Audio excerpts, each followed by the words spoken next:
हाय दोस्तों, welcome to my YouTube channel Nancy success classes. आप सभी लोगों का हमारे YouTube channel Nancy success classes में स्वागत है।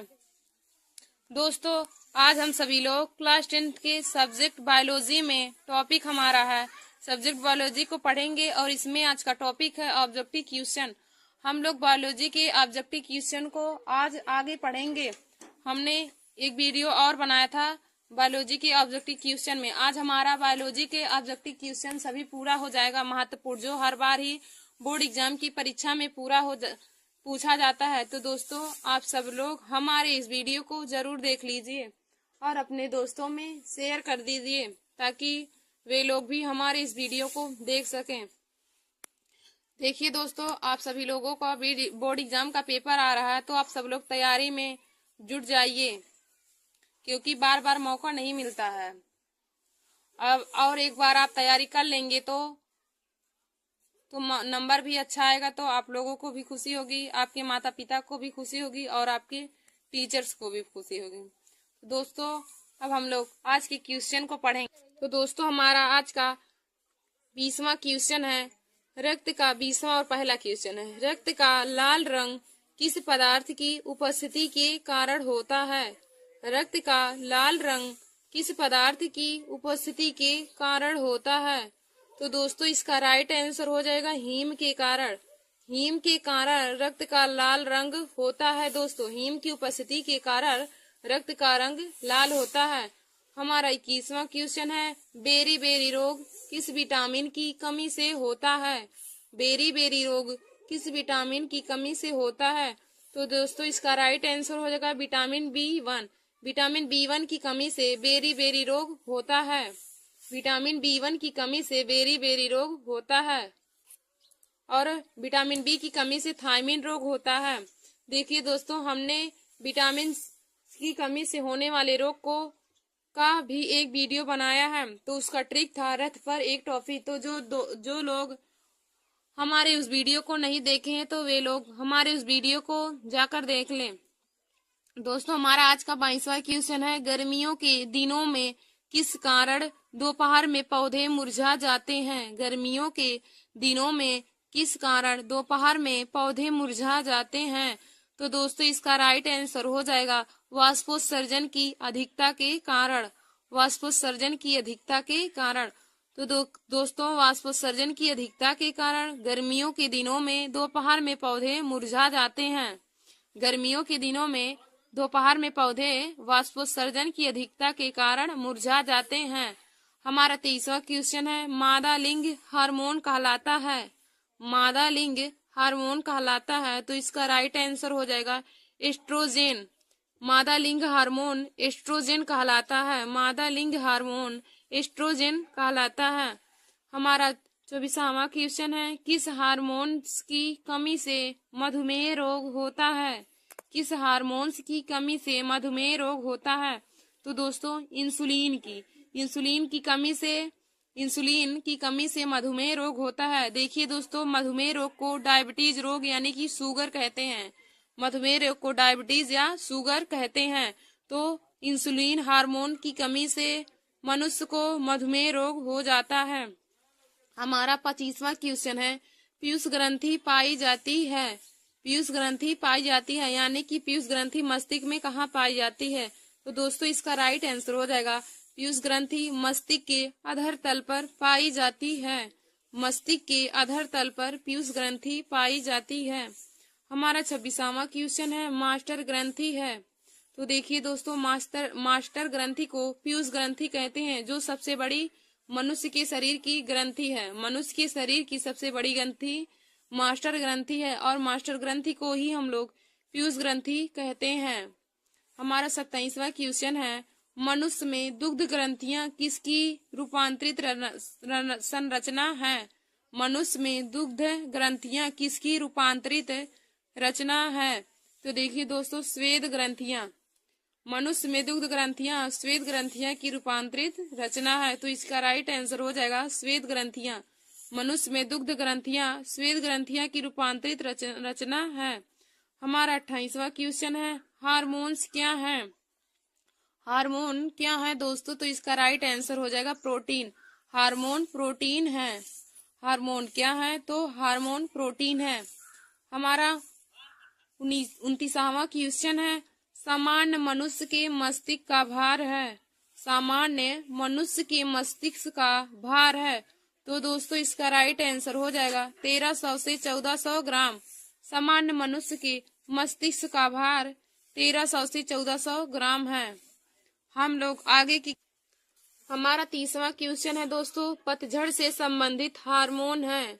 पतझड़ से संबंधित हार्मोन है तो एबीसिक अम्ल पतझड़ से संबंधित अम्ल है। एबीसिक अम्ल पतझड़ से संबंधित हार्मोन है। एबीसिक अम्ल पतझड़ से संबंधित हार्मोन है। दोस्तों हमारा 31वां क्वेश्चन, मनुष्य के मस्तिष्क में पाई जाने वाली अंतःस्रावी ग्रंथि है। मनुष्य के मस्तिष्क में पाई जाने वाली अंतःस्रावी ग्रंथि है। तो दोस्तों इसका राइट आंसर हो जाएगा पीयूष ग्रंथि। मनुष्य के मस्तिष्क में पाए जाने वाली अंतःस्रावी ग्रंथि है तो हो जाएगा राइट आंसर पीयूष ग्रंथि। मनुष्य के मस्तिष्क में पाए जाने वाली अंतःस्रावी ग्रंथि पीयूष ग्रंथि है। हमारा 32वां क्वेश्चन है, मनुष्य के मस्तिष्क का कौन सा भाग ताप नियंत्रित करता है? मनुष्य के मस्तिष्क का कौन सा भाग ताप नियंत्रित करता है? तो दोस्तों इसका राइट आंसर हो जाएगा डाइएनसिफेलान। डाइएनसिफेलान मनुष्य के मस्तिष्क का ताप नियंत्रित करता है। दोस्तों डाइएनसिफेलान मनुष्य के मस्तिष्क का ताप नियंत्रण करता है। हमारा 33वां क्वेश्चन है, मनुष्य के मस्तिष्क का कौन सा भाग सर्वाधिक विकसित है? मनुष्य के मस्तिष्क का कौन सा भाग सर्वाधिक विकसित है? तो दोस्तों इसका राइट आंसर हो जाएगा सेरिब्रम। सेरिब्रम मनुष्य के मस्तिष्क का सर्वाधिक विकसित भाग है। सेरिब्रम मनुष्य के मस्तिष्क का सर्वाधिक विकसित भाग है। और डाइएनसिफेलान मनुष्य के मस्तिष्क का ताप नियंत्रण करता है। दोस्तों हमारा 34वां क्वेश्चन है, निषेचन के बाद पुष्प का कौन सा भाग फल में बदल जाता है? निषेचन के बाद पुष्प का कौन सा भाग फल में बदल जाता है? तो दोस्तों इसका राइट आंसर हो जाएगा अंडाशय। निषेचन के बाद अंडाशय फल में बदल जाता है। हमारा 35वां क्वेश्चन है, परागकणों का परागकोश से वर्तिकाग्र तक हस्तांतरित कहलाता है। परागकणों का परागकोश से वर्तिकाग्र तक हस्तांतरण कहलाता है। तो दोस्तों इसका राइट आंसर हो जाएगा परागण। देखिए दोस्तों, परागण की परिभाषा होती है किसी पुष्प के वर्तिकाग्र से निकलकर परागकणों के परागकोश तक पहुंचने की क्रिया को परागण कहते हैं। किसी पुष्प के परागकोशों से परागकणों का निकलकर परागकोश के वर्तिकाग्र तक पहुंचने की क्रिया को परागण कहते हैं। दोस्तों हमारा 36वां क्वेश्चन है, द्विनिषेचन पाया जाता है तो इसका राइट आंसर हो जाएगा आवृतबीजी पादप में द्विनिषेचन पाया जाता है। आवृतबीजी पादप में द्विनिषेचन पाया जाता है। दोस्तों हमारा 37वां क्वेश्चन है, पुष्प में कितने भाग होते हैं? पुष्प में कितने भाग होते हैं? तो इसका राइट आंसर हो जाएगा 4। पुष्प में कितने भाग होते हैं? तो इसका राइट आंसर हो जाएगा 4। पुंज, दलपुंज, स्त्री कैंसर और पुंग कैंसर, यही होता है। पुष्प में कितने भाग होते हैं? तो इसका राइट आंसर हो जाएगा 4। पुष्प के 4 भाग होते हैं। दोस्तों हमारा 38वां क्वेश्चन है, पुष्प के स्त्री केसर के मध्य भाग को क्या कहते हैं? पुष्प के स्त्री केसर के मध्य भाग को क्या कहते हैं? तो इसका राइट आंसर हो जाएगा वर्तिका। पुष्प के स्त्री केसर के मध्य भाग को वर्तिका कहते हैं। अब हम लोग आगे के क्वेश्चन को देखेंगे दोस्तों। तो हमारा 39वां क्वेश्चन है, परागनली में नर युग्मक की संख्या होती है। परागनली में नर युग्मक की संख्या होती है। तो इसका राइट आंसर हो जाएगा 2। पराग नली में नर युग्मक की संख्या 2 होती है। हमारा 40वां क्वेश्चन है, नर जनन अंगों से संबंधित ग्रंथि है। नर जनन अंगों से संबंधित ग्रंथि है तो हो जाएगा इसका राइट आंसर प्रोस्टेट। प्रोस्टेट नर जनन अंगों से संबंधित ग्रंथि है। प्रोस्टेट नर जनन अंगों से संबंधित ग्रंथि है। दोस्तों हमारा 41वां क्वेश्चन है, परिवार नियोजन की अस्थायी विधि है। परिवार नियोजन की अस्थायी विधि है तो इसका राइट आंसर हो जाएगा वैसेक्टोमी। वैसेक्टोमी वैसेक्टोमी दोस्तों वैसेक्टोमी परिवार नियोजन की अस्थायी विधि है। हमारा 42वां क्वेश्चन है, अनुवांशिकता के जनक है। अनुवांशिकता के जनक है तो इसका राइट आंसर हो जाएगा Gregor John Mendel. Gregor John Mendel अनुवांशिकता के जनक यानी कि पिता हैं। ग्रेगर जॉन मेंडल अनुवांशिकता के जनक या पिता हैं। देखिए दोस्तों, अनुवांशिकता की परिभाषा होती है माता पिता के लक्षणों का उनकी पीढ़ी दर पीढ़ी बच्चों में पहुंचने की क्रिया को अनुवांशिकता कहते हैं और अनुवांशिकता के जनक हैं ग्रेगर जॉन मेंडल। देखिए दोस्तों, यह क्वेश्चन बहुत ही बोर्ड एग्जाम की दृष्टि से इम्पोर्टेंट है। अनुवांशिकता के जनक है तो इसका राइट आंसर हो जाएगा ग्रेगर जॉन मेंडल। हमारा 43वां क्वेश्चन है, पृथक्करण का नियम प्रस्तुत किया था। पृथक्करण का नियम प्रस्तुत किया था। देखिए दोस्तों, इसका राइट आंसर हो जाएगा ग्रेगर जॉन मेंडल ने। पृथक्करण का नियम ग्रेगर जॉन मेंडल ने प्रस्तुत किया था। हम आगे की क्वेश्चन को देखेंगे।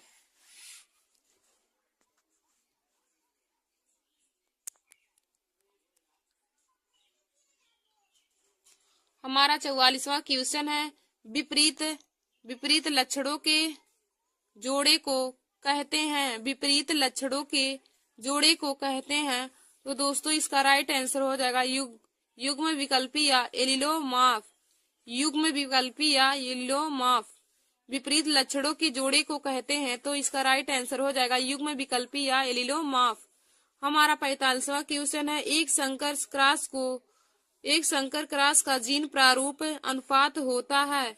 एक संकर क्रॉस का जीन प्रारूप अनुपात होता है तो इसका राइट आंसर हो जाएगा 1:2:1। 1:2:1। हमारा 46वां क्वेश्चन है, अनुवांशिकता के प्रयोग के लिए मेंडल ने कौन से पौधे का उपयोग किया तो इसका राइट आंसर हो जाएगा 45 मटर। देखिए दोस्तों, अनुवांशिकता के प्रयोग के लिए मेंडल ने मटर के पौधे का सर्वप्रथम उपयोग किया था और यह भी क्वेश्चन बोर्ड एग्जाम की दृष्टि से बहुत ही इम्पोर्टेंट है। हमारा 47वां क्वेश्चन है, मनुष्य में गुणसूत्रों की संख्या होती है। तो दोस्तों मनुष्य में गुणसूत्रों की संख्या 46 होती है।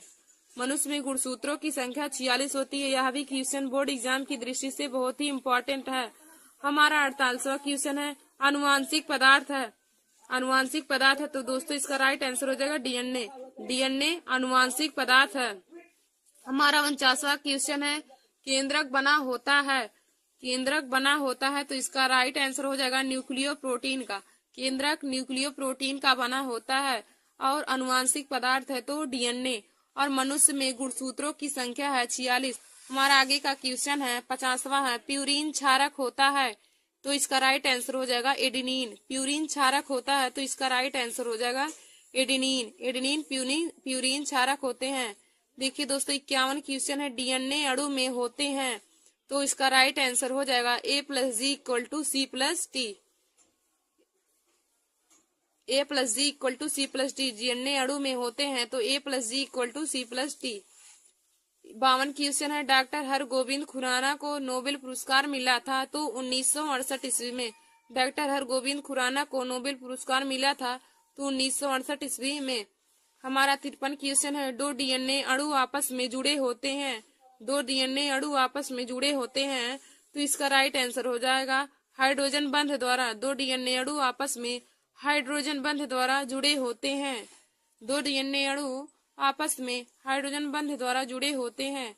हमारा 54 क्वेश्चन है, मनुष्य की शुक्राणु में ऑटोसोम की संख्या होती है। मनुष्य की शुक्राणु में ऑटोसोम की संख्या होती है तो इसका राइट आंसर हो जाएगा 22। मनुष्य की शुक्राणु में ऑटोसोम की संख्या 22 होती है। हमारा 55 क्वेश्चन है, जीन शब्द का सर्वप्रथम प्रयोग किसने किया था। जीन शब्द का प्रयोग सर्वप्रथम किसने किया, तो इसका राइट आंसर हो जाएगा जो हैंसन ने जीन शब्द का प्रयोग सर्वप्रथम किया था। हमारा 56 क्वेश्चन है, रुधिर के कितने समूह होते हैं। रुधिर के कितने समूह होते हैं, तो इसका राइट आंसर हो जाएगा 8। 57 क्वेश्चन है, जीवन की उत्पत्ति हुई है, तो दोस्तों इसका राइट आंसर हो जाएगा सागर से। जीवन की उत्पत्ति हुई है, तो इसका राइट आंसर हो जाएगा सागर से। सागर से जीवन की उत्पत्ति हुई है। हमारा 58 क्वेश्चन है, लैमार्कवाद का मूल सिद्धांत है। लैमार्कवाद का मूल सिद्धांत है, तो इसका राइट आंसर हो जाएगा उपार्जित लक्षणों की वंशागति। लैमार्कवाद का मूल सिद्धांत है उपार्जित लक्षणों की वंशागति। दोस्तों हमारा 59 क्वेश्चन है, एक द्विसंकर का दर्श प्रारूप होता है, तो इसका राइट आंसर हो जाएगा 9:3:3:1। देखिए दोस्तों, एक संकर क्रॉस का 1:2:1 होता है और एक द्विसंकर क्रॉस का होता है 9:3:3:1। दोस्तों आज का हमारा लास्ट और 60वां क्वेश्चन है, विषाणु किससे बने होते हैं। विषाणु किससे बने होते हैं, तो इसका राइट आंसर हो जाएगा न्यूक्लियोप्रोटीन्स से। विषाणु न्यूक्लियोप्रोटीन से बने होते हैं। देखिए दोस्तों, एक द्विसंकर क्रॉस का प्रारूप होता है 9:3:3:1। थैंक यू दोस्तों। ऐसे ही हमारे वीडियो को देखने के लिए आप सब लोग हमारे YouTube channel Nancy success classes को सब्सक्राइब कर लीजिए और दोस्तों में शेयर करना ना भूलिए। धन्यवाद दोस्तों। हाय दोस्तों, welcome to my YouTube channel Nancy success classes. आप सभी लोगों का एक बार फिर से हमारे YouTube channel Nancy success classes में स्वागत है। दोस्तों आज हमारा टॉपिक बहुत ही महत्वपूर्ण है। आज हम सभी लोग क्लास 10 के सब्जेक्ट बायोलॉजी यानी कि जीव विज्ञान में कुछ महत्वपूर्ण ऑब्जेक्टिव क्वेश्चन पढ़ेंगे। तो दोस्तों हमारा आज का टॉपिक है ऑब्जेक्टिव क्वेश्चन यानी कि बहुविकल्पी प्रश्न। देखिए दोस्तों, बोर्ड एग्जाम की परीक्षा में क्लास 10 में अब ऑब्जेक्टिव क्वेश्चन 20 नंबर के पूछे जाने लगे हैं। तो आप सभी लोग हमारे इस वीडियो को जरूर देख लीजिए, क्योंकि यह वीडियो हमारा देखने के बाद आप सभी लोगों को 20 नंबर पक्का हो जाएगा। तो देखिए दोस्तों, हम सभी लोग अपने क्वेश्चन को देखते हैं। तो हमारा पहला क्वेश्चन है, मनुष्य के मुख में लार ग्रंथियों की संख्या होती है। मनुष्य के मुख में लार ग्रंथियों की संख्या होती है, तो दोस्तों इसका राइट आंसर हो जाएगा 3 जोड़ी, यानी कि मनुष्य के मुख में लार ग्रंथियों की संख्या 3 जोड़ी होती है। हमारा दूसरा क्वेश्चन है, मनुष्य में कृंतक या छेदक दांतों की संख्या कितनी होती है। मनुष्य के मुख में कृंतक या छेदक दांतों की संख्या होती है, तो इसका राइट आंसर हो जाएगा 8। मनुष्य के मुख में छेदक दांतों की संख्या 8 होती है। देखिए दोस्तों, मनुष्य के मुख में 4 प्रकार के दांत पाए जाते हैं, कृंतक, रत्नक, चौड़क और अग्रचौड़क, और उसमें कृंतक दांतों की संख्या हमारी 8 होती है। हमारे एक क्वेश्चन पूछा था कि मनुष्य के मुख में कृंतक दांतों की संख्या कितना होती है, तो हमारा राइट आंसर हो जाएगा 8। हमारा तीसरा क्वेश्चन है, फेफड़ों से शुद्ध रक्त आता है। फेफड़ों से शुद्ध रक्त आता है, तो इसका राइट आंसर हो जाएगा बाएं अलिंद में। बाएं अलिंद में फेफड़ों से शुद्ध रक्त आता है और बाएं निलय में अशुद्ध रक्त बहता है। चौथा क्वेश्चन है, यकृत परिवर्तित करता है इसका राइट आंसर हो जाएगा अमोनिया को यूरिया में। यकृत अमोनिया को यूरिया में परिवर्तित करता है। हमारा 5वां क्वेश्चन है, हीमोग्लोबिन महत्वपूर्ण भूमिका निभाता है, तो हमारा राइट आंसर हो जाएगा श्वसन में। हीमोग्लोबिन महत्वपूर्ण भूमिका श्वसन में निभाता है। हमारा 6वां क्वेश्चन है, मनुष्य के प्रमुख उत्सर्जी अंग हैं, तो मनुष्य के प्रमुख उत्सर्जी अंग वृक्क हैं। वृक्क यानी कि किडनी। मनुष्य के प्रमुख अंग उत्सर्जी अंग हैं, तो वृक्क हो जाएगा। हमारा 7वां क्वेश्चन है, आहार नाल के पेशी संकुचन को कहते हैं। आहार नाल के पेशी संकुचन को कहते हैं, तो इसका राइट आंसर हो जाएगा क्रमाकुंचन, यानी कि आहार नाल के पेशी संकुचन को क्रमाकुंचन कहा जाता है। हमारा 8वां क्वेश्चन है, विटामिन सी का अच्छा स्रोत है। देखिए दोस्तों, विटामिन सी खट्टे फलों में पाया जाता है, तो विटामिन सी का अच्छा स्रोत संतरा हो जाएगा। विटामिन सी का रासायनिक नाम स्कॉर्बिक अम्ल है। हमने विटामिन पर भी एक वीडियो बनाया था और उस पर ट्रिक बनाया था रथ पर एक टॉफी। जो स्टूडेंट हमारे उस वीडियो को नहीं देखे हैं वे लोग हमारे डिस्क्रिप्शन बॉक्स में जा करके लिंक पड़ी है, उसमें जाके हमारे उस वीडियो को जरूर देख लें। और विटामिन सी खट्टे फलों में पाया जाता है। इसका रासायनिक नाम स्कॉर्बिक अम्ल होता है। तो विटामिन सी का अच्छा स्रोत इसमें संतरा हो जाएगा। हमारा 9वां क्वेश्चन है, पौधों में पत्तियों में बने हुए खाद्य पदार्थों का स्थानांतरण होता है। पौधों के पत्तियों में बने हुए खाद्य पदार्थों का स्थानांतरण होता है। तो इसका राइट आंसर होगा फ्लोएम द्वारा। देखिए दोस्तों, फ्लोएम द्वारा खाद्य पदार्थों का स्थानांतरण होता है तथा जाइलम द्वारा जल का अवशोषण होता है। फ्लोएम द्वारा खाद्य पदार्थों का और जाइलम द्वारा जल का। दोस्तों अब हम सब आगे के क्वेश्चन को देखेंगे। तो हमारा 10वां क्वेश्चन है, खनिज लवणों का अवशोषण होता है। खनिज लवणों का अवशोषण होता है। तो हमारा राइट आंसर होगा जड़ों द्वारा खनिज लवणों का अवशोषण होता है। हमारा 11वां क्वेश्चन है, रंध्र का संबंध है। तो हमारा राइट आंसर हो जाएगा वाष्पोत्सर्जन से। रंध्र का संबंध है तो वाष्पोत्सर्जन से। हमारा 12वां क्वेश्चन है, प्रकाश संश्लेषण क्रिया का उत्पाद है। प्रकाश संश्लेषण क्रिया का उत्पाद है तो हो जाएगा इसका राइट आंसर वाष्पोत्सर्जन। प्रकाश संश्लेषण क्रिया का उत्पाद है। हमारा 13वां क्वेश्चन है, प्रकाशीय अभिक्रिया होती है। तो दोस्तों, हरित लवक के ग्रेना में प्रकाशीय अभिक्रिया होती है तथा हरित लवक के स्ट्रोमा में अप्रकाशीय अभिक्रिया होती है। तो प्रकाशीय अभिक्रिया होती है तो हरित लवक के ग्रेना में। हमारा 14वां क्वेश्चन है, पित्तरस का निर्माण होता है। तो इसका राइट आंसर हो जाएगा यकृत में। पित्तरस का निर्माण यकृत में होता है। हमारा 15वां क्वेश्चन है, अप्रकाशीय अभिक्रिया होती है। तो हमारा राइट आंसर हो जाएगा हरित लवक के स्ट्रोमा में अप्रकाशीय अभिक्रिया होती है। हरित लवक के स्ट्रोमा में अप्रकाशीय अभिक्रिया तथा हरित लवक की ग्रेना में प्रकाशीय अभिक्रिया होती है। हमारा 16वां क्वेश्चन है, ऊर्जा की मुद्रा है। 16वां क्वेश्चन है, ऊर्जा की मुद्रा है। तो हमारा राइट आंसर हो जाएगा एटीपी का पूरा फुल फॉर्म है एडेनोसिन ट्राइफॉस्फेट। ऊर्जा की मुद्रा है तो एटीपी। हमारा 17वां क्वेश्चन है, मनुष्य में ग्रासनाल की लंबाई है। तो इसका राइट आंसर हो जाएगा 25 से 30 सेंटीमीटर। मनुष्य के ग्रासनाल की लंबाई है 25 से 30 सेंटीमीटर। हमारा 18वां क्वेश्चन है, मनुष्य के दूध के दांतों की संख्या होती है। मनुष्य के दूध के दांतों की संख्या होती है तो 20 हो जाएगा। मनुष्य के दूध के दांतों की संख्या 20 हो जाएगा। हमारा 19वां और आज का लास्ट क्वेश्चन है, पादपों में वायु प्रदूषण कम करने वाली क्रिया है। पौधों में वायु प्रदूषण कम करने वाली क्रिया है तो प्रकाश संश्लेषण। देखिए दोस्तों, प्रकाश संश्लेषण पादपों में वायु प्रदूषण को कम करने वाली क्रिया है। और मनुष्य के दूध के दांतों की संख्या 20 होती है। मनुष्य में ग्रासनाल की लंबाई 25 से 30 सेंटीमीटर होती है। धन्यवाद दोस्तों। ऐसे ही हमारे वीडियो को देखने के लिए आप सभी लोग हमारे YouTube channel Nancy success classes को सब्सक्राइब कर लीजिए और लाइक और शेयर करना ना भूलिए दोस्तों। Thank you. गुड मॉर्निंग दोस्तों, welcome to my YouTube channel Nancy success classes. एक बार फिर से आप सभी लोगों का हमारे YouTube channel Nancy success classes में स्वागत है।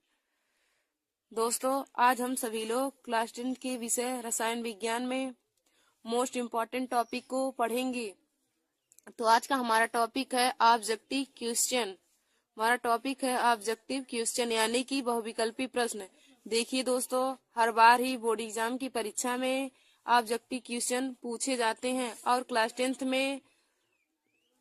में ऑब्जेक्टिव क्वेश्चन यानी कि बहुविकल्पी क्वेश्चन अब 20 नंबर में पूछे जाने लगे हैं। तो दोस्तों, आप सभी लोग हमारे इस वीडियो को जरूर देखिएगा। और आज का हमारा विषय है रसायन विज्ञान और टॉपिक है ऑब्जेक्टिव क्वेश्चन। क्लास 10 के स्टूडेंट हमारे इस वीडियो को जरूर देख लें, क्योंकि आज हमारा इस वीडियो देखने के बाद आप सभी लोगों का 20 नंबर पक्का हो जाएगा। और आप सभी लोगों को यह ऑब्जेक्टिव क्वेश्चन बोर्ड एग्जाम की परीक्षा में 20 नंबर के पूछे जाते हैं, जो OMR सीट में भरना पड़ता है। तो देखिए दोस्तों, हमारा पहला क्वेश्चन है, दही का जमना किस प्रकार का परिवर्तन है। दही का जमना किस प्रकार का परिवर्तन है।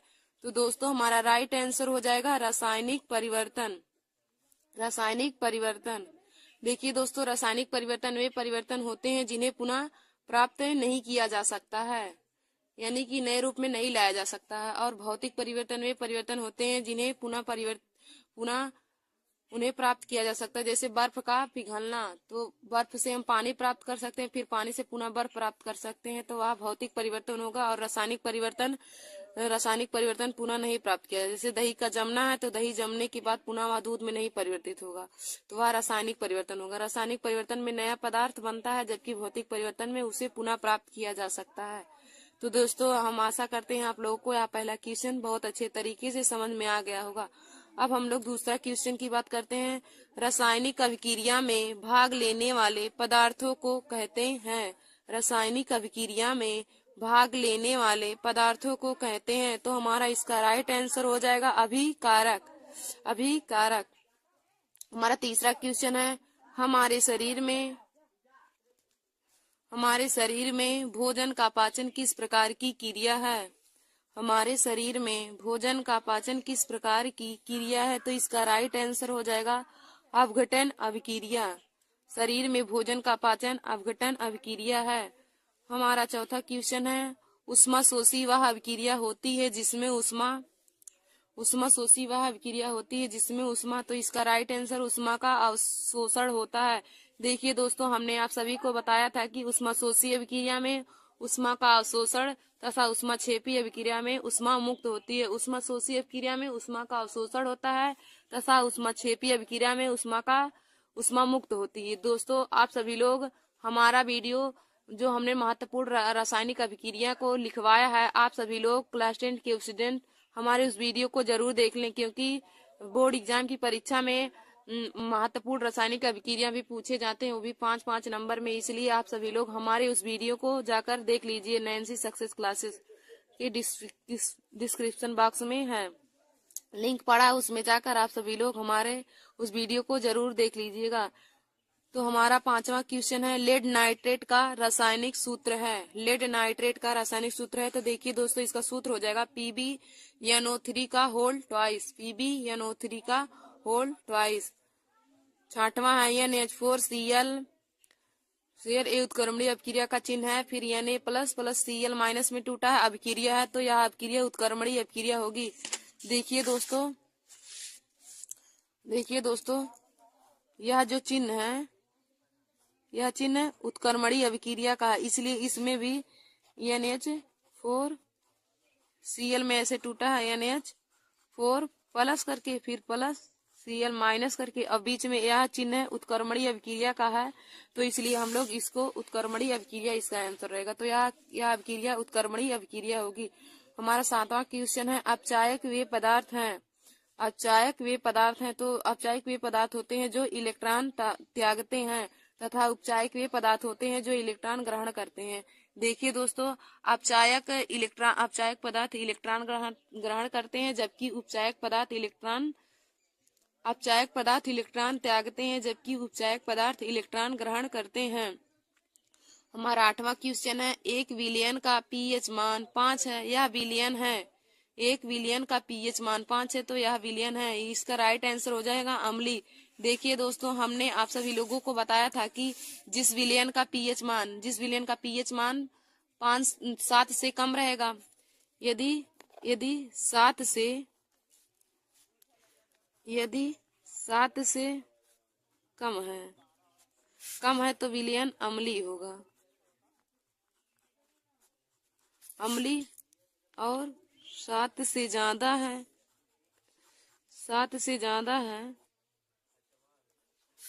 है तो वह विलयन की प्रकृति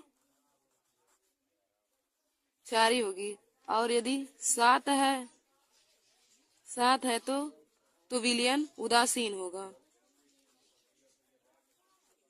7 है तो विलयन उदासीन होगा। देखिए दोस्तों इस क्वेश्चन में विलयन का पीएच मान 5 है, यानी कि 7 से कम है तो यह विलयन हमारा अम्लीय होगा। यदि 7 से ज्यादा यहाँ पे 10 उस रहता तो यह विलयन क्षारीय हो जाता। अगर 7 रहता तो विलयन उदासीन रहेगा। यदि विलयन का पीएच मान 7 से कम है तो विलयन की प्रकृति अम्लीय होगी, और 7 से ज्यादा है तो विलयन की प्रकृति क्षारीय, और 7 है तो विलयन की प्रकृति अम्लीय हो जाएगा। हमारा 8वां क्वेश्चन है शुद्ध जल का पीएच मान है, तो शुद्ध जल का पीएच मान 7 होता है। दोस्तों यह बोर्ड एग्जाम की परीक्षा के लिए बहुत ही इंपॉर्टेंट क्वेश्चन है। आप सभी लोग इस पर इम्पोर्टेंट जरूर लिख लीजिएगा, क्योंकि यह हर बार ही बोर्ड एग्जाम की परीक्षा में पूछा जाता है। शुद्ध जल का पीएच मान है, तो आप लोग 7 पे ही राइट आंसर लगाएंगे। अब हम लोग आगे के क्वेश्चन को देखेंगे। अगला हमारा क्वेश्चन है अम्लीय विलयन का पीएच मान है।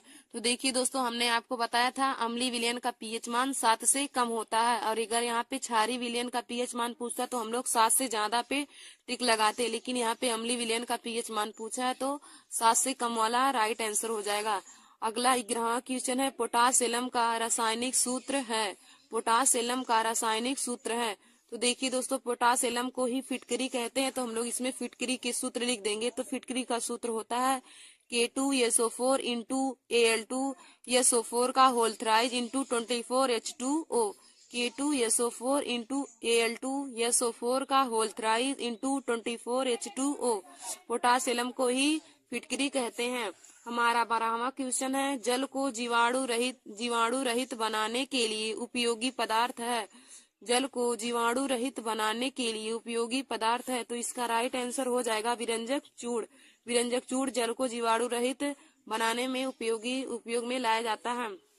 हमारा 13वां क्वेश्चन है बहते हुए रक्त को रोकने के लिए उपयोगी पदार्थ है। तो देखिए दोस्तों बहते हुए खून को रोकने के लिए हम लोग फिटकरी का उपयोग करते हैं।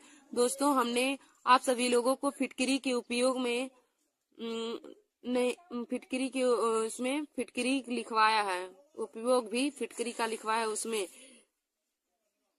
K2SO4 वाले में। तो बहते हुए खून को रोकने के लिए हम लोग फिटकरी का उपयोग करते हैं।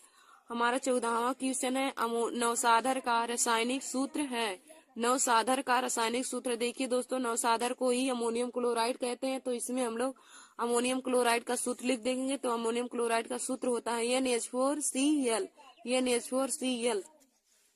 हमारा 15वां क्वेश्चन है खाने का सोडा का रासायनिक सूत्र है। तो इसका सूत्र हो जाएगा NaHCO3। खाने की सोडा का रासायनिक सूत्र NaHCO3। इसका रासायनिक नाम हो जाएगा सोडियम बाइकार्बोनेट। Sodium bicarbonate. और इसका अमोनियम क्लोराइड। देखिए दोस्तों हमारा 16वां क्वेश्चन है धावन सोडा का रासायनिक सूत्र है।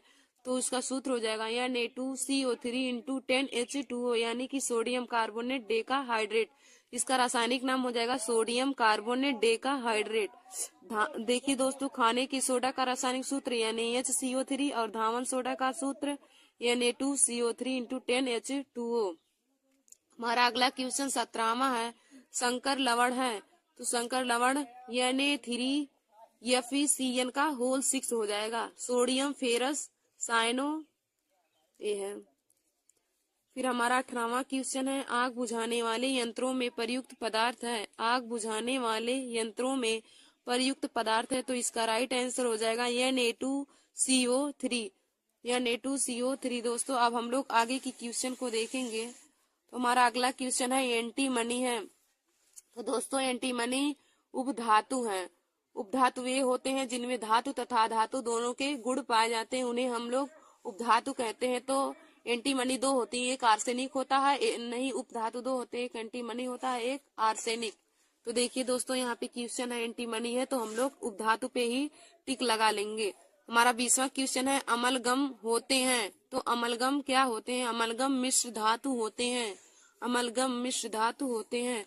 हमारा 21वां क्वेश्चन है मिश्र धातु कांसा में होते हैं। मिश्र धातु कांसा में होते हैं, यानी कि कांसा किन किन मिश्र धातुओं से मिलकर बना होता है? तो इसका राइट आंसर हो जाएगा Cu, SN। Cu से कापर हो जाएगा, SN से टिन। तो कांसा कापर और टिन से मिलकर बना होता है। कांसा कापर और टिन का मिश्र धातु है, तो इसका राइट आंसर कापर और टिन हो जाएगा। हमारा 22वां क्वेश्चन है तत्व ABCD के मानक अपचयन विभव क्रमशः +0.60, -0.35, कामा -1.5 कामा -2.71 वोल्ट है। तो सबसे क्रियाशील तत्व है। देखिए दोस्तों, जिस तत्व का अपचयन विभव सबसे कम होगा वह सबसे ज्यादा क्रियाशील तत्व होगा। जिस तत्व का मानक अपचयन विभव सबसे कम होगा वह उतना ही क्रियाशील तत्व होगा। देखिए दोस्तों, इसमें ABCD में सबसे कम अपचयन विभव डी कहा, यानी कि -2.71 वोल्ट है। तो यह सबसे क्रियाशील तत्व हो जाएगा। तो इसका ऑप्शन हो जाएगा, तो इसका राइट आंसर हो जाएगा डी का, यानी कि -2.71 वोल्ट। देखिए दोस्तों, जिस तत्व का मानक अपचयन विभव जितना कम होता है वह तत्व उतना ही क्रियाशील होता है। तो इसका राइट आंसर डी हो जाएगा, डी का -2.71 वोल्ट। हमारा अगला क्वेश्चन 24वां है। तावे का अयस्क है, तो इसका राइट आंसर हो जाएगा मैलेकाइट। तावे का अयस्क है मैलेकाइट। हमारा 25वां क्वेश्चन है। कांसे की प्रतिमाएं बनी होती हैं। यानी कि कांसा किन किन मिश्र धातुओं से मिलकर बना होता है। तो इसका राइट आंसर हो जाएगा कॉपर और टिन। कांसा कॉपर और टिन से मिलकर बना होता है। हमारा 26वां क्वेश्चन है। SO2 का जली विलयन कहलाता है।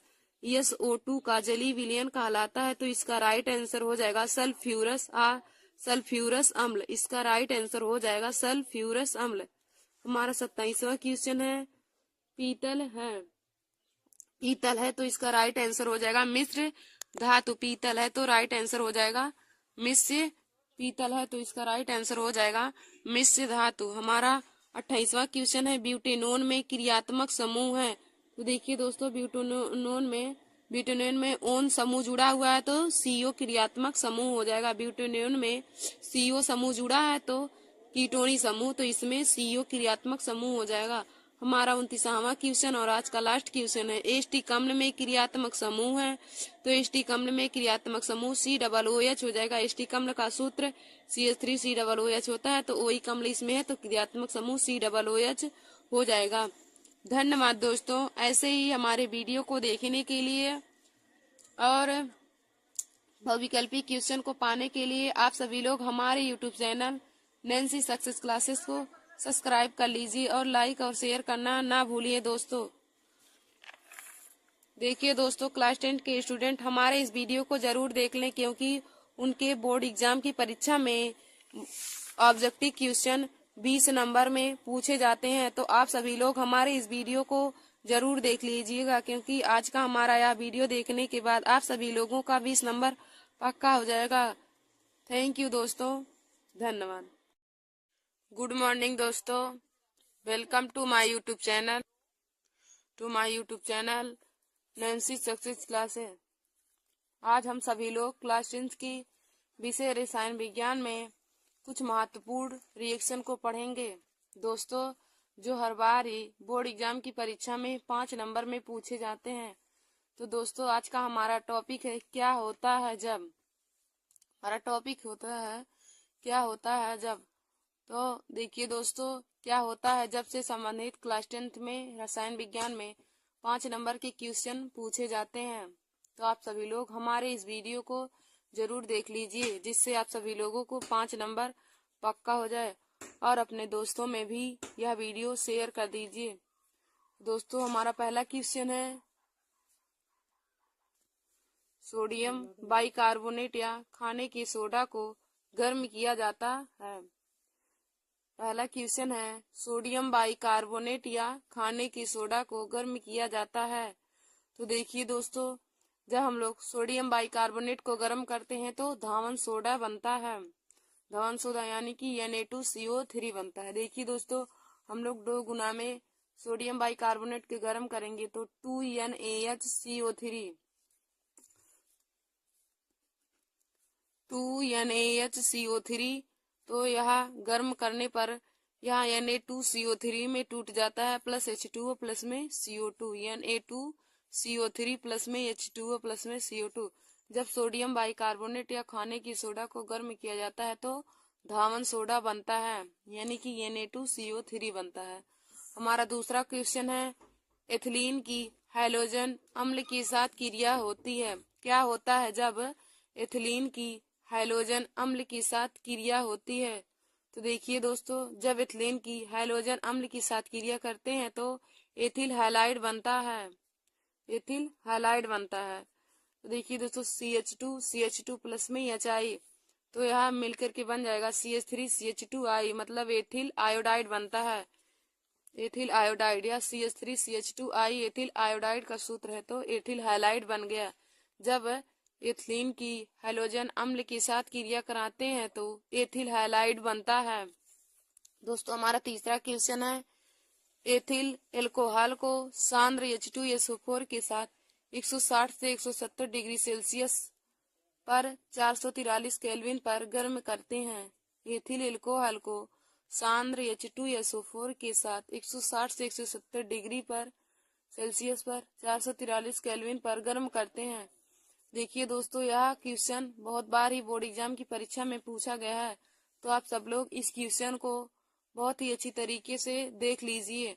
तो देखिए दोस्तों, जब एथिल अल्कोहल को सांद्र H2SO4 के साथ 160 से 170 डिग्री सेल्सियस पर तथा 443 केल्विन ताप पर गर्म करते हैं तो एथिलीन गैस बनती है। तो देखिए दोस्तों, C2H5OH और सांद्र H2SO4 की उपस्थिति में 160 से 170 डिग्री सेल्सियस पर गर्म करेंगे तो एथिलीन गैस बनती है और प्लस में H2O गैस मुक्त होती है, तो एथिलीन गैस बनेगा, एथिलीन गैस बनेगा। तो देखिए दोस्तों, एथिलीन गैस बनती है, प्लस में जल भी निकलता है। तो एथिल एल्कोहल को सांद्र H2SO4 के साथ 160 से 170 डिग्री सेल्सियस पर तथा 443 केल्विन पर गर्म करते हैं तो एथिलीन गैस बनती है, C2H4, और जल निकल जाता है। हमारा अगला क्वेश्चन चौथा है, सोडियम एसीटेट को सोडा लाइम के साथ गर्म करते हैं। सोडियम एसीटेट को सोडा लाइम के साथ गर्म करते हैं।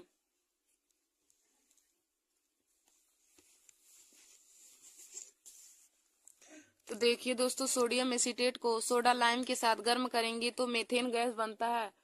और देखिए दोस्तों, सोडा लाइम का सूत्र है NaOH। सोडियम हाइड्रोक्साइड को ही सोडा लाइम कहते हैं, उसका सूत्र है NaOH। जब हम लोग सोडियम एसीटेट को सोडा लाइम के साथ गर्म करेंगे तो मेथेन गैस बनेगी, CH3COO Na प्लस में NaOH। इसको गर्म करेंगे और कैल्शियम ऑक्साइड की उपस्थिति में जब गर्म करेंगे तो देखिए दोस्तों, CH4 यानी कि मेथेन गैस बनती है और धावन सोडा यानी H2CO3 बनेगा। तो सोडियम एसीटेट को सोडा लाइम के साथ गर्म करते हैं तो मेथेन गैस बनता है, CH3COO Na प्लस में NaOH। इसको गर्म करेंगे कैल्शियम ऑक्साइड की उपस्थिति में तो मेथेन गैस बनेगी और और सोडियम कार्बोनेट। अब हम लोग आगे की क्वेश्चन को देखेंगे। हमारा पांचवा क्वेश्चन है, प्लास्टर ऑफ पेरिस को गर्म करते हैं। प्लास्टर ऑफ पेरिस को गर्म करते हैं। तो देखिए दोस्तों, जब प्लास्टर ऑफ पेरिस को गर्म करते हैं तो कैल्शियम सल्फेट बनता है, CaSO4 इंटू H2O। इसको 200 डिग्री सेल्सियस पर गर्म करते हैं तो 2CaSO4 प्लस में H2O बनेगा, यानी कि कैल्शियम सल्फेट बनता है। जब प्लास्टर ऑफ पेरिस को गर्म करते हैं तो कैल्शियम सल्फेट बनता है, CaSO4 इंटू H2O को 200 डिग्री सेल्सियस पर गर्म करेंगे तो 2 गुना में कैल्शियम सल्फेट बनेगा और जल निकल जाएगा। देखिए दोस्तों, प्लास्टर ऑफ पेरिस का यही सूत्र है, CaSO4 इंटू H2O, तो बनेगा 2CaSO4 प्लस में H2O, कैल्शियम सल्फेट बनता है। जब प्लास्टर ऑफ पेरिस को गर्म करेंगे तो कैल्शियम सल्फेट बनेगा। हमारा अगला क्वेश्चन छठवां है, एथिल एल्कोहल को अमोनिया के साथ गर्म करते हैं। एथिल एल्कोहल की अमोनिया के साथ अपक्रिया कराते हैं। तो देखिए दोस्तों, एथिल एल्कोहल की अमोनिया के साथ क्रिया कराते हैं तो एथिल एमीन बनता है। एथिल एल्कोहल को अमोनिया के साथ क्रिया कराएंगे तो एथिल एमीन बनेगा। देखिए दोस्तों, हमारा रिएक्शन है C2H5OH प्लस में NH3, C2H5OH प्लस में NH3। इसको ZnCl2 की उपस्थिति में और 300 डिग्री सेल्सियस की उपस्थिति में गर्म करेंगे तो एथिल एमीन बनेगा, C2H5NH2 प्लस में H2O। एथिल एमीन बनेगा और जल निकल जाएगा। एथिल एल्कोहल को अमोनिया के साथ क्रिया कराने पर एथिल एमीन बनता है। हमारा सातवां क्वेश्चन है, ब्लीचिंग पाउडर को तनु एस्टिक अम्ल के साथ क्रिया करते हैं। कराते हैं। ब्लीचिंग पाउडर की तनी एसिटिक अम्ल के साथ क्रिया कराते हैं। तो देखिए दोस्तों, ब्लीचिंग पाउडर की क्रिया एसिटिक अम्ल के साथ कराने पर कैल्शियम एसीटेट बनता है। Calcium acetate. ब्लीचिंग पाउडर का सूत्र है CaOCl2। ब्लीचिंग पाउडर का सूत्र है CaOCl2। तो CaOCl2 प्लस में 2CH3COOH। CaCl2 प्लस में 2CH3COOH। तो हमारा बन जाएगा CH3COO का होल ट्वाइस Ca प्लस में H2O प्लस में Cl2। तो हमारा कैल्शियम एसीटेट बन जाएगी। यही कैल्शियम एसीटेट का सूत्र है, CH3COO का whole twice Ca calcium acetate का सूत्र है। तो ब्लीचिंग पाउडर को एसिटिक अम्ल के साथ गर्म करने पर कैल्शियम एसीटेट बनता है। हमारा 8वां क्वेश्चन है, सोडियम कार्बोनेट के विलयन में CO2 गैस प्रवाहित करते हैं। सोडियम कार्बोनेट के विलयन में CO2 गैस प्रवाहित करते हैं, यानी कि कार्बन डाइऑक्साइड गैस प्रवाहित करते हैं। देखिए दोस्तों, सोडियम कार्बोनेट के विलयन में जब हम लोग कार्बन डाइऑक्साइड गैस प्रवाहित करते हैं तो बेकिंग सोडा बनता है, यानी कि 2NaHCO3 बनता है। देखिए दोस्तों, Na2CO3 प्लस में CO2 प्लस में H2O, तो 2 गुना में बेकिंग सोडा बनेगा 2NaHCO3। सोडियम कार्बोनेट के विलयन की क्रिया कार्बन डाइऑक्साइड के साथ कराने पे 2 गुना में बेकिंग सोडा बनता है 2NaHCO3। हमारा 9वां क्वेश्चन है, अमोनियम क्लोराइड को बुझे चूने के साथ गर्म करते हैं। अमोनियम क्लोराइड को बुझे चूने के साथ गर्म करते हैं। तो देखिए दोस्तों, अमोनियम क्लोराइड को बुझे हुए चूने के साथ जब गर्म करेंगे तो हमें अमोनिया गैस प्राप्त होती है 2NaH4Cl प्लस में CaOH का होल ट्वाइस। जब इसको गर्म करेंगे तो 2 गुना में अमोनिया बनेगा प्लस में CaCl2 प्लस में 2H2O। अमोनियम क्लोराइड को बुझे चूने के साथ गर्म करने पर अमोनिया गैस प्राप्त होती है। दोस्तों, अब हम लोग आगे की क्वेश्चन को देखेंगे। हमारा 10वां क्वेश्चन है, कैल्शियम एसीटेट को गर्म किया जाता है। कैल्शियम एसीटेट को गर्म किया जाता है। तो देखिए दोस्तों, कैल्शियम एसीटेट को गर्म करने पर एसीटोन प्राप्त होता है। कैल्शियम एसीटेट को गर्म करने पर एसीटोन प्राप्त होता है। तो इसका समीकरण हो जाएगा CH3COO का होल ट्वाइस। Ca को जब गर्म करेंगे तो CH3COCH3 यानी कि एथेन प्राप्त होता है, प्लस में CaCO3 निकल जाएगा। कैल्शियम कार्बोनेट, कैल्शियम एसीटेट को गर्म करने पर एसीटोन प्राप्त होता है। हमारा 11वां क्वेश्चन और बहुत ही इम्पोर्टेंट क्वेश्चन है, सुक्रोज का किण्वन किया जाता है। क्या होता है जब सुक्रोज का किण्वन किया जाता है? तो देखिए दोस्तों, सुक्रोज का सूत्र होता है C12H22O11। फिर इसी क्रिया जल के साथ कराएंगे C12H22O11 प्लस में H2O। पहले इनवर्टेज नामक एंजाइम की उपस्थिति में जब क्रिया कराएंगे तो ग्लूकोज और फ्रक्टोज बनेगा C6H12O6 प्लस C6H12O6, ग्लूकोज और फ्रक्टोज बनेगा। फिर जब ग्लूकोज की क्रिया जाइमेस नामक एंजाइम की उपस्थिति में कराएंगे तो एथिल एल्कोहल बनेगा। तो C6H12O6 की क्रिया जाइमेस नामक एंजाइम की उपस्थिति में कराएंगे तो बनेगा 2C2H5OH प्लस में 2CO2। कार्बन डाइऑक्साइड गैस निकल जाएगा और एथिल एल्कोहल प्राप्त हो जाएगा। सुक्रोज का क्या होता है जब सुक्रोज का किण्वन किया जाता है? तो देखिए दोस्तों, जब सुक्रोज का किण्वन किया जाता है तो हमको एथिल एल्कोहल बनता है। पहले सुक्रोज की क्रिया जाइमेस इनवर्टेज नामक एंजाइम की उपस्थिति में कराएंगे तो ग्लूकोज और फ्रक्टोज प्राप्त होगा। फिर ग्लूकोज की क्रिया जाइमेस नामक एंजाइम की उपस्थिति में कराएंगे तो हमको एथिल एल्कोहल बनता है। अब हम लोग अगला तो हमारा 12वां क्वेश्चन है, सोडियम धातु पानी से अभिक्रिया करता है।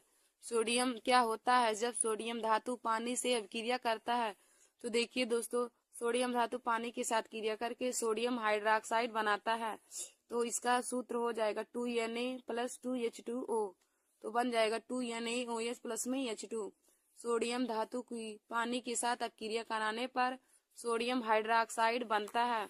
हमारा 13वां क्वेश्चन है, मेथेन को क्या होता है जब मेथेन को नाइट्रिक अम्ल के साथ 400 डिग्री सेल्सियस पर क्रिया होती है? क्या होता है जब मेथेन की नाइट्रिक अम्ल के साथ 400 डिग्री सेल्सियस पर क्रिया होती है?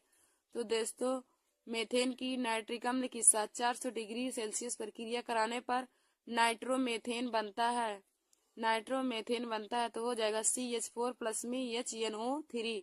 CH4 प्लस में HNO3 की 400 डिग्री सेल्सियस पे क्रिया कराएंगे तो बनेगा CH3NO2 प्लस में H2O।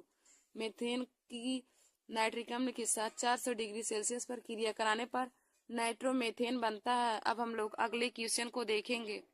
हमारा 14वां क्वेश्चन है, एस्टिक अम्ल को P2O5 यानी कि फास्फोरस पेंटाऑक्साइड के साथ गर्म किया जाता है। एस्टिक अम्ल को फास्फोरस पेंटाऑक्साइड के साथ गर्म किया जाता है। तो देखिए दोस्तों, एस्टिक अम्ल को फास्फोरस पेंटाऑक्साइड के साथ गर्म करेंगे की उपस्थिति में गर्म करेंगे तो हमारा एस्टिक एनहाइड्राइड बनता है। तो वो हमारा रिएक्शन हो जाएगा 2CH3COOH और P2O5 की उपस्थिति में गर्म करेंगे तो बनेगा एस्टिक एनहाइड्राइड CH3CO का होल ट्वाइस O प्लस में H2O। एस्टिक अम्ल को फास्फोरस पेंटाऑक्साइड के साथ गर्म करने पर एस्टिक एनहाइड्राइड बनता है। हमारा 15वां क्वेश्चन है, ट्राई एस्टेरीन को कास्टिक सोडा के साथ क्या होता है जब ट्राई एस्टेरीन को कास्टिक सोडा के साथ गर्म किया जाता है। क्या होता है जब ट्राई एस्टेरीन को कास्टिक सोडा के साथ गर्म किया जाता है। देखिए दोस्तों, जब यह भी क्वेश्चन बोर्ड एग्जाम की परीक्षा के लिए बहुत ही इम्पोर्टेंट है तो आप सब लोग इस क्वेश्चन को भी बहुत अच्छे तरीके से समझ लीजिए। देखिए दोस्तों, जब ट्राई एस्टेरीन की क्रिया कास्टिक सोडा के साथ कराई जाती है तो हमारा ग्लिसरॉल और साबुन बनता है। ग्लिसरॉल तथा साबुन बनता है। तो देखिए दोस्तों, इसका समीकरण हो जाएगा CH2COO C17H35 CHCOO C17H35 CH2COO C17H35 plus में 3NaOH तो बन जाएगा CH2OH CHOH CH2OH। एक ग्लिसरॉल का सूत्र है, प्लस में 3 गुना में साबुन प्राप्त हो जाएगा 3C17H35 COONA C17H35 COONA वही साबुन का सूत्र है और यह ग्लिसरॉल का सूत्र है CH2OH CHOH CH2OH। अब हम लोग अगले क्वेश्चन को देखेंगे। तो हमारा 16वां क्वेश्चन है, एस्टिक अम्ल को फास्फोरस पेंटाक्लोराइड के साथ क्रिया कराई जाती है। एस्टिक अम्ल की फास्फोरस पेंटाक्लोराइड के साथ क्रिया कराई जाती है। तो देखिए दोस्तों, एस्टिक अम्ल की फास्फोरस पेंटाक्लोराइड के साथ क्रिया कराते हैं तो एस्टिल क्लोराइड बनता है। एस्टिल क्लोराइड बनता है।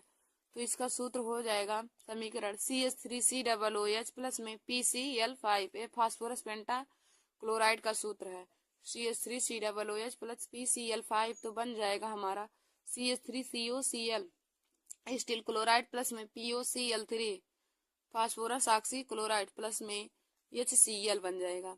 एस्टिक अम्ल की फास्फोरस पेंटाक्लोराइड के साथ क्रिया कराएंगे तो एस्टिल क्लोराइड बनेगा। एस्टिक अम्ल की फास्फोरस पेंटाक्लोराइड के साथ क्रिया कराते हैं तो एस्टिल क्लोराइड बनता है।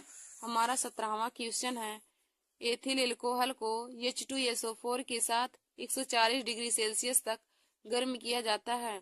एथिल एल्कोहल को H2SO4 यानी कि सांद्र सल्फ्यूरिक अम्ल की उपस्थिति में 140 डिग्री सेल्सियस तक गर्म किया जाता है।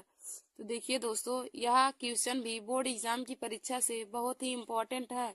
तो आप सभी लोग इस क्वेश्चन को भी बहुत अच्छे तरीके से समझ लीजिए। तो देखिए दोस्तों, यह हमारा टॉपिक 2 स्टेप में बनेगा और एथिल एल्कोहल को H2SO4 के साथ 140 डिग्री सेल्सियस पर गर्म करने पर डाई एथिल ईथर बनता है। डाई एथिल ईथर बनता है। तो दोस्तों, हमारा समीकरण हो जाएगा, हमारा पहला समीकरण होगा। तो देखिए दोस्तों, हो जाएगा C2H5OH प्लस में H2SO4 C2H5OH प्लस में H2SO4। जब इसको 100 डिग्री सेल्सियस पर गर्म करेंगे तो हमारा बनेगा ethyl hydrogen sulphate C2H5HSO4 plus में H2O C2H5OH प्लस में H2SO4। इसको 100 डिग्री सेल्सियस पर गर्म करेंगे तो हमारा एथिल हाइड्रोजन सल्फेट बन जाएगा C2H5HSO4 प्लस में H2O।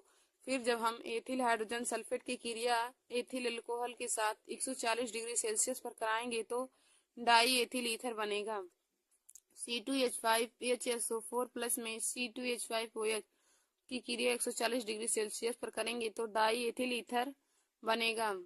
दोस्तों, अब हम लोग आगे की क्वेश्चन को देखेंगे। हमारा 17वां क्वेश्चन है, एथिल अल्कोहल की एसिटिक अम्ल के साथ तनु अम्ल की उपस्थिति में क्रिया कराते हैं। एथिल अल्कोहल की एसिटिक अम्ल के साथ तनु H2SO4 की उपस्थिति में क्रिया कराते हैं। तो देखिए दोस्तों, इसमें एथिल एसीटेट बनता है। जब एथिल अल्कोहल की एसिटिक अम्ल के साथ सांद्र सल्फ्यूरिक अम्ल की उपस्थिति में क्रिया कराएंगे तो एथिल एसीटेट बनता है। तो इसका रस समीकरण हो जाएगा C2H5OH प्लस में CH3COOH।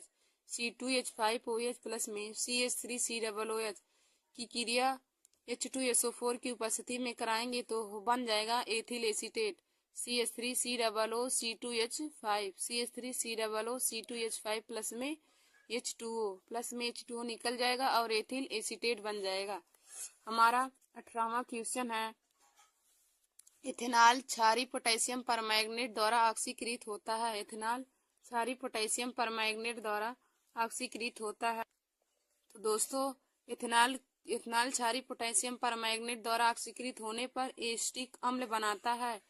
तो इसका समीकरण हो जाएगा C2H5OH क्षारीय की MnO4 की उपस्थिति में ऑक्सीकृत करेंगे तो बन जाएगा CH3COOH प्लस में H2O। एसिटिक अम्ल बन जाएगा। हमारा 18वां क्वेश्चन है, कैल्शियम एसीटेट को गर्म किया जाता है। दोस्तों, कैल्शियम एसीटेट को गर्म करने पर एसीटोन बनता है। CH3COO का होल ट्वाइस Ca को गर्म करेंगे तो CH3CO CH3 बन जाएगा प्लस में CaCO3 निकल जाएगा। कैल्शियम एसीटेट को गर्म करेंगे, क्या होता है जब कैल्शियम एसीटेट को गर्म किया जाता है तो हमारा इसमें एसीटोन बनेगा। हमारा 20वां क्वेश्चन है, मीथेन की सूर्य के प्रकाश की उपस्थिति में क्लोरीन के साथ अपक्रिया होती है। मीथेन की सूर्य के प्रकाश की उपस्थिति में क्लोरीन के साथ अपक्रिया होती है। तो दोस्तों, क्लोरोमीथेन बनता है। मीथेन की सूर्य की उपस्थिति में क्लोरीन के साथ क्रिया कराएंगे तो क्लोरोमीथेन बनेगा। तो इसका समीकरण हो जाएगा CH4 प्लस में Cl2। CH4 प्लस में Cl2 सूर्य के प्रकाश की उपस्थिति, देखिए दोस्तों, यह सूर्य के प्रकाश की उपस्थिति का चिन्ह है। तो CH4 प्लस में Cl2, तो इसका बन जाएगा CH3Cl प्लस में HCl। क्लोरोमीथेन बनेगा CH3Cl प्लस में HCl। मीथेन की सूर्य के प्रकाश की उपस्थिति में क्लोरीन के साथ अपक्रिया कराएंगे तो क्लोरोमीथेन बनेगा CH4 प्लस में Cl2, तो बन जाएगा CH3Cl प्लस में HCl। हमारा 21वां क्वेश्चन है, एथिल अल्कोहल की क्लोरीन व NaOH के साथ क्रिया कराते हैं। एथिल अल्कोहल की क्लोरीन व NaOH के साथ क्रिया कराएंगे तो दोस्तों इसमें क्लोरोफॉर्म बनेगा। एथिल अल्कोहल की क्लोरीन व NaOH के साथ क्रिया कराने पर क्लोरोफॉर्म बनेगा। तो इसका समीकरण हो जाएगा C2H5OH प्लस में 4Cl2 प्लस में 6NaOH। 4Cl2 प्लस में 6NaOH के साथ गर्म करेंगे तो बन जाएगा CHCl3 प्लस में 5NaCl। CHCl3 प्लस में 5NaCl प्लस में HCOONA प्लस में 5H2O। देखिए दोस्तों, एथिल अल्कोहल की क्लोरीन व NaOH के साथ क्रिया कराने पर क्लोरोफॉर्म बनता है। C2H5OH प्लस में 4Cl2 प्लस में 6NaOH, तो बन जाएगा CHCl3 प्लस में 5NaCl प्लस में HCOONA प्लस में 5H2O। क्लोरोफॉर्म बनेगा। हमारा अगला क्वेश्चन है दोस्तों, यह हमारा आज का 22वां और आज का लास्ट क्वेश्चन है, एसिटिक अम्ल सोडियम कार्बोनेट से क्रिया करता है। एसिटिक अम्ल सोडियम कार्बोनेट से क्रिया करता है तो दोस्तों सोडियम एसीटेट बनता है। तो इसका समीकरण हो जाएगा 2CH3COOH प्लस में Na2CO3। 2CH3COOH प्लस में Na2CO3, तो बन जाएगा 2CH3COONA प्लस में CO2 प्लस में H2O। एसिटिक अम्ल को सोडियम कार्बोनेट के साथ क्रिया कराने पर सोडियम एसीटेट बनता है। धन्यवाद दोस्तों। ऐसे ही हमारे वीडियो को देखने के लिए आप सब लोग हमारे YouTube channel Nancy success classes को सब्सक्राइब कर लीजिए। और दोस्तों, हमारे इस वीडियो को आप सब लोग अपने दोस्तों में जरूर शेयर कर लिए ताकि वो भी हमारे इस वीडियो को देख लें। और आप सब लोग इस वीडियो को जरूर देख लीजिए, क्योंकि हर बार ही बोर्ड एग्जाम की परीक्षा में क्या होता है, जब से 5 नंबर के क्वेश्चन पूछे जाते हैं। थैंक यू दोस्तों।